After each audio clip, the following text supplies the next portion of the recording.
Hello friends, आज के इस क्लास में आप बिहार सचिवालय के लिए प्लेटफॉर्म साइंस से 25 क्वेश्चन देखने वाले हो, जो कि आपका टेस्ट नंबर 3 है। इससे पहले आपको टेस्ट नंबर 1 और 2 का क्लास दिया जा चुका है। आज सेट नंबर 3 को देखिए, जिसमें कि 25 क्वेश्चन में आपको कोशिश करना है कि 20 कम से कम लाने का, 20 प्लस आता है। समझिए, आपका तैयारी साइंस में अच्छे से हो चुका है। साइंस का हर एक क्वेश्चन काफ़ी ज़्यादा इंपॉर्टेंट है, ध्यान से देखिएगा, समझिएगा। इसके अलावा आपको पता होना चाहिए प्लेटफॉर्म साइंस का काफ़ी सारा क्लास आपको दिया जा चुका है, जिसमें कि प्रीवियस ईयर जो क्वेश्चन पूछा गया था और साथ ही साथ जो आपके लिए मॉडल पेपर तैयार है उसको भी आपको करवा दिया गया है। अगर आपने अभी तक उसे नहीं देखा है तो प्लेलिस्ट में आकर चेक करिएगा। क्लास अच्छे से देखिए, समझिएगा। हर एक क्वेश्चन का आंसर आप अपने मन में सोचते चलिए, जवाब अपना देखिए। जो सही होता है सही है, जो गलत होगा उसे आप याद कर लीजिएगा। कोशिश करिए एक भी सवाल नहीं छोड़ने का। एग्ज़ाम का डेट आपको दिया जा चुका है, ज़्यादा से ज़्यादा क्लास वगैरह अटेंड करिए, जहाँ भी देखते हैं अच्छे से तैयारी करिए। क्वेश्चन नंबर 1 में है कि कौन सा मूल एसआई मात्रक नहीं है इन सब में। ऑप्शन नंबर आपका सी सही जवाब हो जाएगा, न्यूटन नहीं होता है। नेक्स्ट क्वेश्चन से आपको टाइम 1 सेकेंड का दिया जाएगा सवाल बताने के बाद। देखिए, आपको जैसे में लंबाई है ना, इसका मूल मात्रक आपसे पूछेगा लंबाई का क्या होता है, तो आपको मीटर बताना है। द्रव्यमान का आप जानते हो केजी होता है, किलोग्राम। समय का हो जाएगा सेकेंड, ताप का होता है केल्विन। इन सब को आप ध्यान रखिएगा। नंबर सेकेंड कह रहा है, यदि पृथ्वी की त्रिज्या 1% सिकुड़ जाए जबकि द्रव्यमान वही रहे तो पृथ्वी तल पर गुरुत्वीय त्वरण क्या होगा। ऑप्शन नंबर सी होगा राइट आंसर, 2% बढ़ जाएगा। इसे आप याद रख लेंगे। नंबर 3 है, एक पक्षी आकाश में उड़ रहा है, उसकी गति की स्वातंत्र कोटियाँ कितनी होती है बताइए। ऑप्शन ए आप टिक कर देंगे, 3 होता है। समझिए, आकाश में उड़ते हुए पक्षी की स्वतंत्र कोटियाँ एग्जाम में पूछा जाता है, आपको यहाँ पे 3 बताना होता है। कहने का मतलब है, जब कोई कण वगैरह होता है ना, सीधी रेखा में अगर वो चलेगा, यानी कि आप ऐसे समझिए, यदि किसी अक्ष पर एक ही गति से मतलब गतिमान है वो चल रहा है, तो उस कण की स्वतंत्रता अगर पूछ लेगा कोटि कितना होता है, तब वहाँ पे आपको 1 बता देना होता है। समझ गए इस बात को। जब सीधी रेखा में गति करती है, यानी कि एक ही अक्ष पर अगर सही से एक लाइन से चल रहा है, तो उसकी अगर पूछेगा स्वतंत्रता की कोटि कितनी होती है, तो आपको 1 बताना होता है। 2 किसका होता है समझिए, जैसे फर्श पर कोई चींटी चलता है, आपको पता है ना, घूमते फिरते ऐसे वैसे, उसका सीधा रेखा कभी भी नहीं होती है। यानी कि जब कोई कण 2 दिशा कहिए या फिर 2 अक्ष की गति से चले इधर उधर होते हुए, उसमें आपको 2 कोटियाँ रहता है। और अगर 3 पूछ ले किस में होता है, समझिए, जब कोई कण स्वतंत्र आसमान में गति कर रहा है, यानी कि तीनों दिशा में चल रहा है, ठीक है, तब उस कण की जो स्वतंत्र कोटियाँ होती है 3 होती है। जैसे आसमान में कोई पक्षी अगर चल रहा है, जैसा कि आपको फर्स्ट में ही बताया गया था, अगर आकाश में कोई चीज़ उड़ रहा है, कोई पक्षी वगैरह, तो आपको पता है ना वो सब तरफ उड़ता है, तो उसकी कोटियाँ कितनी होती है, 3 हो जाएगा आपका राइट आंसर। आइए नंबर 4 को देखते हैं। विशिष्ट चालकता का मात्रक बताइए क्या होता है। नंबर 4 का राइट आंसर ऑप्शन सी हो जाएगा सही जवाब। नंबर 5 है, और देखिए, विशिष्ट जो प्रतिरोध का एसआई मात्रक आपसे पूछा जा सकता है, पूछेगा विशिष्ट चालकता का एसआई मात्रक। अगर आपको, आपने तो देख लिया, ओम -1 हो जाएगा आपका।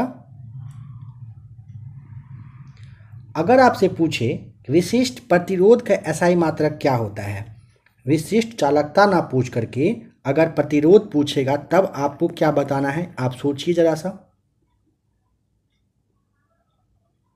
तब आपको ओम मीटर बताना होता है, ठीक है। इस तरह से आप ध्यान रखेंगे। प्रतिरोध अगर पूछ लेगा ना, विशिष्ट प्रतिरोध का एसआई मात्रक, तो ओम मीटर आपका राइट आंसर हो जाएगा। नंबर 5 है, जब सूक्ष्मदर्शी की नली की लंबाई बढ़ा दी जाती है तो इसकी आवर्धन क्षमता क्या होगा। ऑप्शन ए कम हो जाता है, ध्यान रखना है। निर्वात में प्रकाश की तरंग दैर्घ्य कह रहा है 6400 एंगस्ट्रॉम है। जल का अपवर्तनांक 4/3 है। जल में इस प्रकार की तरंग दैर्घ्य कितनी होगी। Option B right answer, 4800 angstrom आपका हो जाएगा, ठीक है। अपवर्तनांक बराबर आप जानते हो कि निर्वात में प्रकाश की चाल बटे माध्यम में प्रकाश की चाल, यानी कि C/V होता है। ठीक है, इस पे निकालेंगे तो आपका आ जाएगा 4800 एंगस्ट्रॉम, राइट आंसर। रेफ्रिजरेटर में खाद्य पदार्थ ताज़ा रखने हेतु सुरक्षित तापमान कितना होता है? ऑप्शन ए 4 डिग्री आपका राइट आंसर हो जाएगा।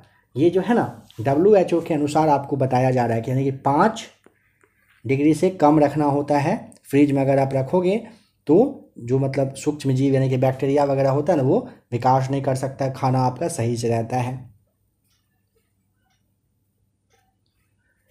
गैल्वेनोमीटर का उपयोग किसमें किया जाता है? ऑप्शन ए विद्युत धारा ज्ञात करने में किया जाता है, यह आपको ध्यान रखना है। अगर पूछेगा कि उच्च प्रतिरोध मापने के लिए किस चीज़ का यूज किया जाता है बताइए, तो उच्च प्रतिरोध के लिए तो आपको मेगर ध्यान रखना होता है, बता देना है मेगर का यूज किया जाता है। नंबर 9 है कि मानव शरीर के विद्युत प्रतिरोध के परिणाम की कोटि क्या है? शुष्क अवस्था में पूछा है तो ऑप्शन नंबर सी 10⁶ ओम आपका राइट आंसर हो जाएगा।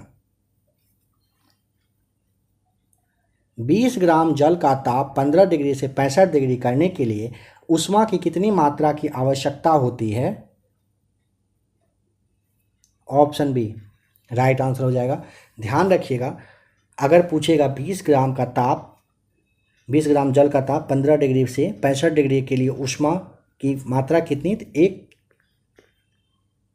1 कैलोरी आपका हो जाएगा राइट आंसर। ठीक है, अशुद्धियों के कारण द्रव का क्वथनांक ऑप्शन ए बढ़ जाता है। देखिए, अशुद्धि मिलाने पर द्रव का क्वथनांक पूछा जाता है बढ़ेगा या घटेगा, तो बढ़ता है बताना है। जल में CO2 प्रवाहित करने पर बना सोडा वाटर कौन सा है? ऑप्शन सी अम्लीय प्रकृति का हो जाएगा राइट आंसर। नंबर 13 है कॉपर परमाणु का आद्य अवस्था में इलेक्ट्रॉनिक विन्यास है। Option C AR 3D⁻10 4sp⁻1 आपका राइट आंसर यहाँ पे हो जाएगा। 13 का ऑप्शन नंबर सी होगा।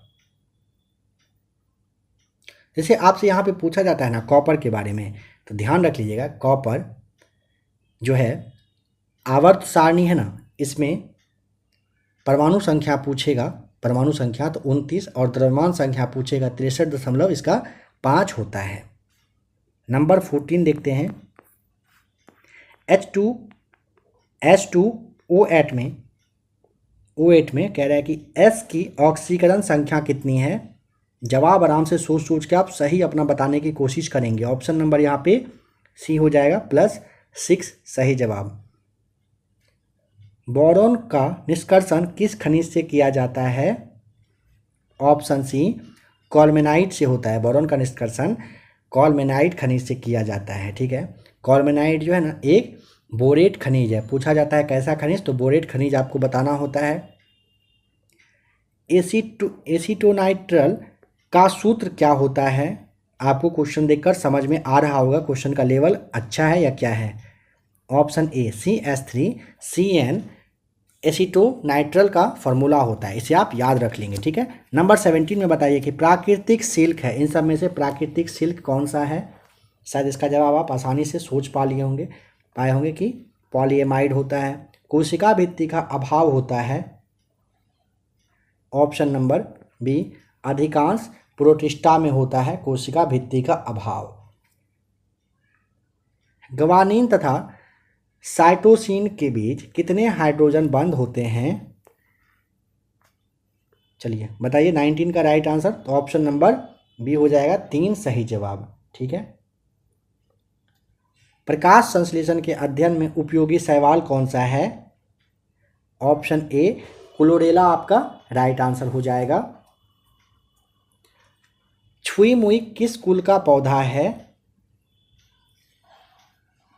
ऑप्शन ए लेग्यूमिनोसी कुल का पौधा है छुई मुई। ठीक है, जैसे में आपसे पूछा जा सकता है जैसे मूली, सलजम, सरसों किस कुल का है, तो क्रूसीफेरी आपको बताना होता है। नींबू, संतरा, मौसमी जो होता है ये रूटेसी कुल का होता है। आलू, बैंगन, तम्बाकू, धतूरा सब के बारे में आपको पता है कि ये सोलेनेसी कुल का होता है। सूरजमुखी है, गेंदा है, गुलदाउदी है, कंपोजिटी कुल का ये रहता है, इसे आप याद रखेंगे। नंबर 22 है, निम्नलिखित में से कौन सी रचना जीवाणु में नहीं पाई जाती है? ऑप्शन सी अंतः प्रद्रव्य जलिका सही जवाब हो जाएगा। जीवाणु में अंतः प्रद्रव्य जलिका और जो कोशिकांग होता है ना, इसका अभाव होता है। ठीक है, जीवाणु से आप याद करिए तो जीवाणु की खोज कब करी गई थी? 1983 आपका राइट आंसर है। हॉलैंड के रहने वाले ल्यूवेनहॉक थे, इन्हीं के द्वारा जीवाणु की खोज की गई थी। जीवाणु का शरीर एक कोशिका का बना होता है, यह पूछा जाता है एक या दो, एक कोशिका। इसके चारों ओर क्या पाया जाता है? कोशिका भित्ति। कोशिका भित्ति के नीचे क्या रहता है? याद करिए, कोशिका झिल्ली रहता है। जीवाणु का जो ये बताया गया सारे पॉइंट्स को, इसे आप जरूर ध्यान रखेंगे। हड्डियों को परस्पर जोड़ने वाला तंतुकीय ऊतक होता है। ऑप्शन सी राइट आंसर हो जाएगा, स्नायु। हड्डियों को परस्पर जोड़ने वाला ऊतक को आप स्नायु, जिसे आप लिगामेंट के नाम से जानते हो। ठीक है, मांसपेशी की अस्थियां या फिर कहिए दूसरी मांसपेशियों से जोड़ने वाले को कौन सा ऊतक कहा जाता है? पूछेगा तो आपको टेंडन बताना होता है। नेक्स्ट क्वेश्चन है, पेलाग्रा रोग किस पदार्थ की निरंतर कमी से होता है? ऑप्शन सी नियासिन की कमी से पेलाग्रा रोग होता है।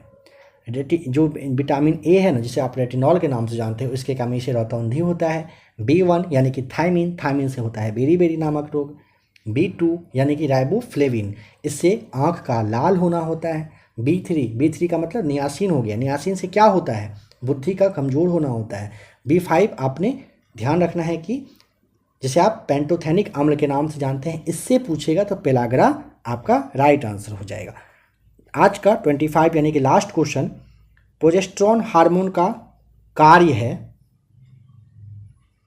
देखिए, प्रोजेस्टेरोन हार्मोन का कार्य गर्भाशय की दीवार को मोटा करना, इसमें रुधिर परिसंचरण बढ़ाना, इसकी कोशिकाओं में वसा और ग्लाइकोजन के भंडारण को बढ़ाना, ये सारे राइट आंसर हो जाएगा। तो फ्रेंड्स देखिए, अभी आपने बिहार सचिवालय के लिए BSSC स्टडी पैकेज साइंस का क्लास देखा, जो कि प्लेटफॉर्म के क्लास से लिया गया था। आशा करता हूं कि क्लास आपको अच्छा लगा होगा। नेक्स्ट जो आपका टेस्ट नंबर 4 आ रहा है, अगर आपको बहुत ही ज़्यादा डिस्कशन वगैरह चाहिए होगा सारे 25 क्वेश्चन में, आप कमेंट करके बताएंगे, तब डीप डिस्कशन आपको अच्छे से करवा दिया जाएगा। नहीं तो जिस तरह का आपको अभी डिस्कशन दिया ही गया सही से, आप इसे अच्छे से देखेंगे, समझेंगे, याद करेंगे। 25 क्वेश्चन साइंस से पूछा जाएगा। साइंस बहुत बड़ा रोल प्ले करेगा आपके एग्जाम में।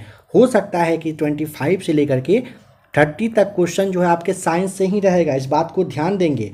75 जो आपका GK GS का आएगा ना, काफ़ी लोगों को इस बात को समझने में थोड़ा कन्फ्यूजन हो रहा है। GK GS का 75 क्वेश्चन में से 25 से 30 सवाल अकेले साइंस ले रहा है आपका। आप इस चीज़ को समझिए, क्या इम्पोर्टेंट है या नहीं है ये। अगर आपको इम्पोर्टेंट लग रहा है, क्लास को ध्यान से देखा करिए, समझिए। कहीं और भी पढ़ाई करते हो, जहाँ भी करते हो आप, जिस भी चैनल पे या ऑफलाइन जहाँ भी करते हैं, अच्छे से करिए।